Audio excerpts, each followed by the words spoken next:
오늘은 지난주에 이어 민수기의 마지막 내용을 함께 나누어 보도록 하겠습니다.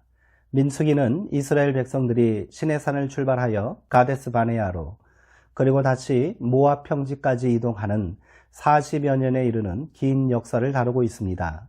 36장으로 구성된 민수기를 짧다고 할 수는 없으나 그 방대한 역사를 다 담기에는 부족함을 느끼게 합니다. 이제 불순종과 반역으로 점철된 출애굽 세대는 역사의 뒤편으로 사라지고 새로운 광야 세대들이 역사의 주인공으로 등장하였습니다. 광야 세대 역시 하나님의 뜻에 온전히 순종하는 백성이라고는 할 수 없습니다. 그들도 길이 험하다고 불평했고 시딤 음행이라는 우상 숭배의 범죄를 저질렀습니다. 그러나 하나님께서는 여전히 그들을 이끌고 제사장 나라와 거룩한 백성 되게 하는 약속을 성취하려 하십니다. 오늘은 모압 평지에서 2차 인구조사를 마치고 약속의 땅 가나안을 향하여 한 발 더 내딛게 된 광야 세대 이야기를 계속 나누도록 하겠습니다.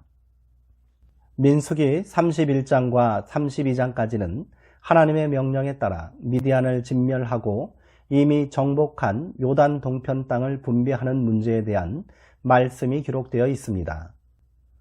시딤에서의 음행 사건 이후에 하나님은 미디안을 정복하고 그 죄를 반드시 물으라고 명령하셨습니다.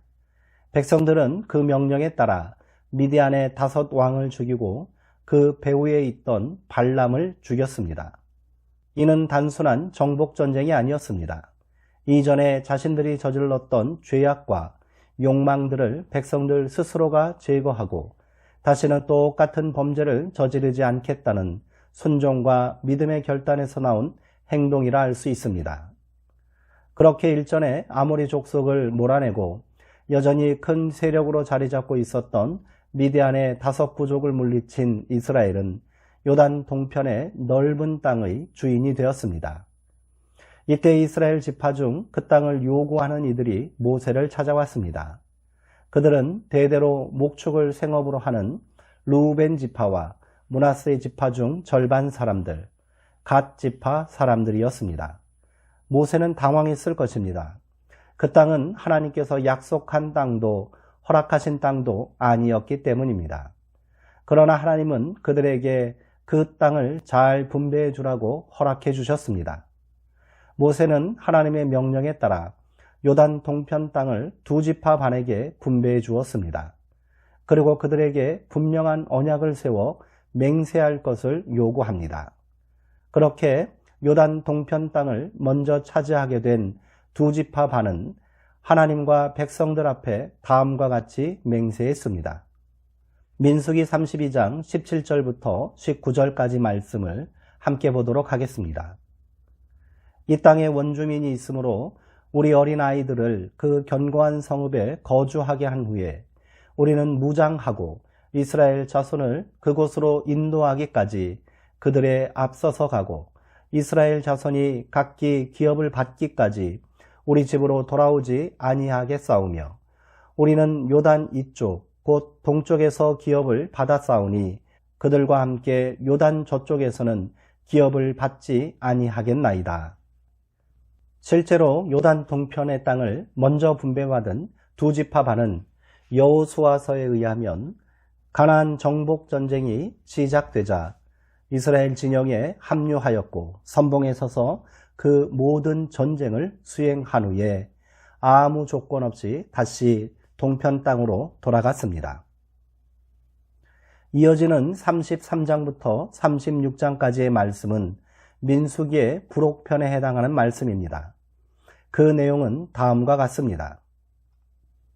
민수기 33장에는 애굽을 떠난 이스라엘 자손들이 모세와 아론의 인도에 따라 대우를 갖추고 지금까지 이동한 노정이 자세히 기록되어 있습니다. 애굽의 라암셋을 출발하여 모압 평지까지 이르는 40여 년간 그들이 지나온 길을 세세하게 기록으로 남기므로 훗날 이스라엘 자손들은 하나님께서 어떻게 역사하시고 그들의 조상들과 함께 하셨음을 깨닫게 될 것입니다. 이제 모세는 모압 평지에서 광야 세대들이 명심해야 할 당부의 말을 전하기 시작합니다. 모세의 마지막 유언과도 같은 말씀입니다. 모세는 너희가 요단강을 건너 가나안 땅에 들어가거든 이라고 전제하며 백성들이 반드시 지켜 행해야 할 세 가지 명령을 전합니다. 첫째, 그 땅 원주민을 다 몰아내고 그들이 만든 우상과 산당을 모두 헐어버리라는 것입니다. 둘째, 점령한 땅을 지파에 따라 공평하게 제비 뽑아 나누고 모든 지파의 사람들은 각자 소유한 땅을 영원한 기업으로 삼으라는 것입니다. 셋째, 이 같은 명령을 지키지 않을 시 백성들이 겪게 될 어려움에 대하여 경고합니다. 그 내용은 다음과 같습니다. 민수기 33장 54절에서 56절까지 말씀입니다. 너희가 만일 그 땅의 원주민을 너희 앞에서 몰아내지 아니하면 너희가 남겨둔 자들이 너희의 눈의 가시와 너희의 옆구리에 찌르는 것이 되어 너희가 거주하는 땅에서 너희를 괴롭게 할 것이요 나는 그들에게 행하기로 생각한 것을 너희에게 행하리라. 당연하다 싶지만 어찌 보면 잔혹한 명령이 아닐 수 없습니다. 그래서 이를 비판하는 자들은 마치 종교전쟁에 의해 벌어지는 인종청소와 같은 학살을 정당화하는 것이라 말하기도 합니다. 그러나 이를 문자 그대로 해석하는 것에는 무리가 있습니다. 그리할 수도 없을 뿐더러 그리해서도 안 되지요. 나중에 자세히 이에 대한 이야기를 나눌 기회가 있을 것이므로 오늘은 간단히 그 의미만 살펴보겠습니다. 가나안 정복전쟁은 고대의 잔혹한 영토 확장 싸움이 아닙니다. 이는 일종의 영적 싸움입니다. 이스라엘 백성과 가나안 원주민 사이의 싸움이 아니라 하나님과 가나안의 신들의 싸움인 것입니다. 가나안을 점령한 이후 이스라엘 백성들은 바알로 대표되는 가나안의 탐욕의 신들과 원주민들의 죄악에서 완전히 벗어나야 합니다. 이스라엘은 하나님의 거룩한 백성이기 때문입니다. 그러므로 이 명령은 일체의 죄악과 우상 숭배를 용납해서는 안 된다는 강력한 하나님의 명령으로 이해하는 것이 옳습니다. 이제 하나님께서는 가나안 땅의 경계를 분명히 정해 주십니다. 동서남북의 경계를 분명하게 정해 주신 이유는 자칫 탐욕으로 이어질 수 있는 백성들의 욕망을 차단하기 위함입니다. 가나안 정복은 영토 확장을 위한 정복전쟁이 아니라 말씀드렸습니다. 하나님께서 오래전 아브라함에게 주신 약속에 대한 성취일 뿐입니다. 거기에 인간의 어떤 욕망과 이익이 개입돼서는 안 되는 것입니다. 이러한 원칙은 정복한 땅을 분배하는 일에도 그대로 적용됩니다. 이를 위해 하나님께서는 제사장 엘르아살과 새로운 지도자가 될 여호수아와 더불어 공정하게 땅을 분배할 책임자를 세우라고 명령하시고 모세는 그 명령에 따라 지파별로 한 사람씩 12명의 지휘관을 따로 세우게 됩니다.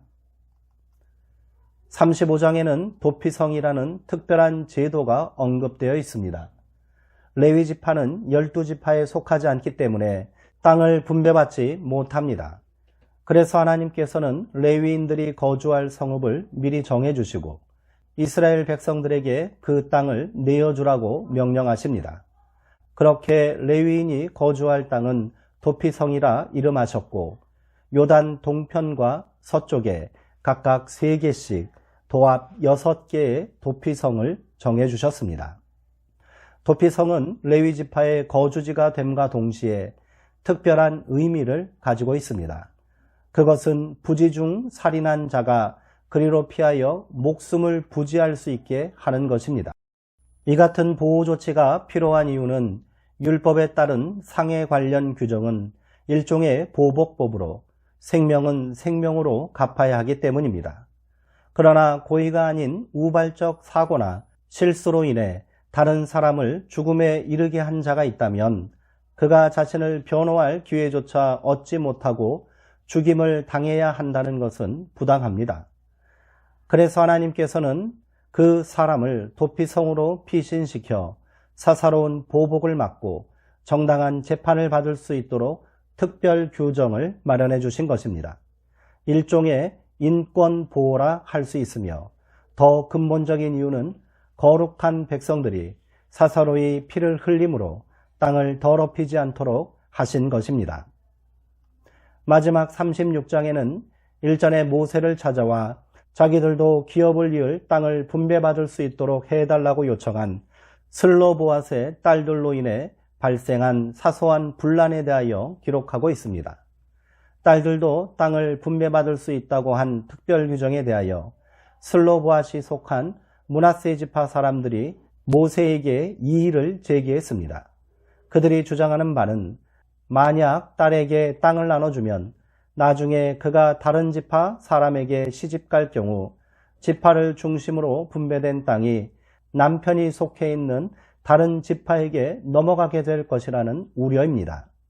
모세는 이들의 불만을 인정하여 기업을 물려받은 딸들은 반드시 그가 속한 지파의 사람들과만 결혼해야 하며 기업을 보존하게 하라는 규정을 추가합니다.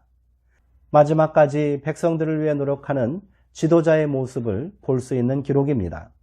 모든 분쟁을 미연에 다 방지할 수는 없다 해도 최소한 예상되는 분란에 대해서는 최선을 다해 대비해 놓겠다는 의지의 표현입니다. 백성들을 향한 모세의 각별한 애정이 얼마나 깊었는지를 새삼스럽게 느끼게 됩니다. 이 일을 끝으로 민수기의 모든 기록이 끝이 납니다. 그 마지막 구절에는 이런 말씀이 기록되어 있습니다. 민수기 36장 13절의 말씀입니다. 이는 여리고 맞은편 요단가 모압 평지에서 여호와께서 모세를 통하여 이스라엘 자손에게 명령하신 계명과 규례니라. 민수기의 말씀은 단순한 역사의 기록이 아닙니다. 그것은 하나님께서 모세를 통하여 명령하신 계명과 규례입니다. 백성들은 지난 과거를 통해 교훈을 얻어야 합니다. 그리고 그 역사가 오늘의 역사로 반복될 수 있음을 명심해야 할 것입니다. 이제 마지막으로 민수기의 신학적 교훈에 대하여 함께 살펴보도록 하겠습니다. 먼저 광야는 약속의 땅에 들어가기 위해서 반드시 지나가야 하는 연단의 장소라는 것입니다. 광야는 시련과 고통의 땅이기에 불평과 원망이 일어날 수밖에 없는 땅임을 부인할 수 없습니다. 그럼에도 불구하고 그곳은 하나님께서 약속하신 가나안으로 들어가기 위해 이스라엘이 반드시 지나가야 하는 곳입니다.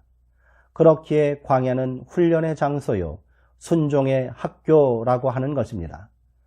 그러므로 광야의 부족함과 결핍을 이기지 못하는 자는 약속의 땅에 들어갈 자격이 없는 것입니다. 지금 우리가 살고 있는 이 땅도 마찬가지입니다. 이 땅에 살면서 어떤 불만과 어려움이 없기를 바라서는 안 됩니다. 하나님의 백성된 믿음의 자녀들은 비록 고난과 시련의 땅을 거닐지라도 순종하고 인내하는 삶을 살아가야 합니다. 그래야 약속의 주인공이 될 수 있고 우리가 바라는 궁극적인 소망인 구원에 이를 수 있습니다. 둘째, 광야는 애굽의 노예에서 자유인인 하나님의 백성으로 환골탈퇴하는 훈련의 장입니다. 광야에서 요구되는 덕목은 스스로 운명을 개척하는 자유인으로서의 삶입니다. 이는 전적으로 하나님의 보호와 인도 아래에서 사는 순종의 삶을 통해 성취될 수 있습니다. 광야는 하나님의 백성으로 일체의 억압과 굴종에서 해방된 자유인으로 거듭나기 위한 변화와 혁신의 공간입니다. 애굽에서 종살이할 때 이스라엘 백성들은 불의한 권력에 제대로 저항하지 못하고 굴종의 삶을 살아왔습니다. 그들이 400년이 넘는 세월 동안 노예로 살았다는 사실이 이를 증명하는 것 아닙니까? 그러나 그들은 광야에서 끊임없이 하나님을 원망하고 반역을 일삼았습니다. 저항해야 할 대상에게는 복종하고 정작 복종해야 할 대상에게는 저항하는 어리석은 삶을 살았던 것입니다.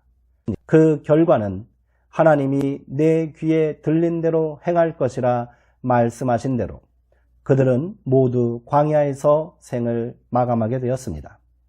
우리도 명심해야 합니다. 때로는 고난이 은총이며 축복이 될 수 있다는 사실을 말입니다.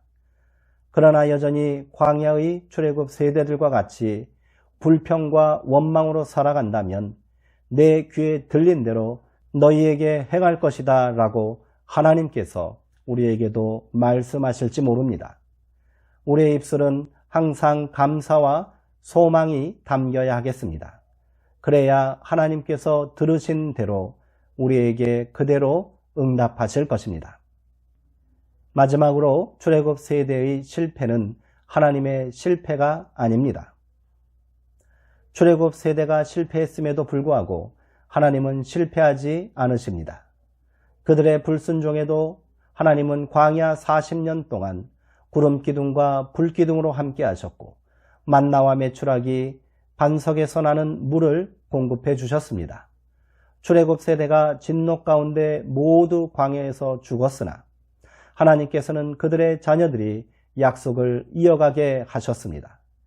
하나님은 반역한 백성이라 할지라도 그들을 완전히 멸하시는 것이 아니라 훈련과 연단을 통해 남은 자들에게 자신의 약속을 이루시는 분이심을 깨닫게 하십니다. 그렇게 출현한 광야 세대는 하나님의 인도하심과 축복의 증거인 것입니다. 그렇다고 광야의 신세대가 부모 세대와 완전히 다른 거룩한 백성이었던 것도 아니었습니다.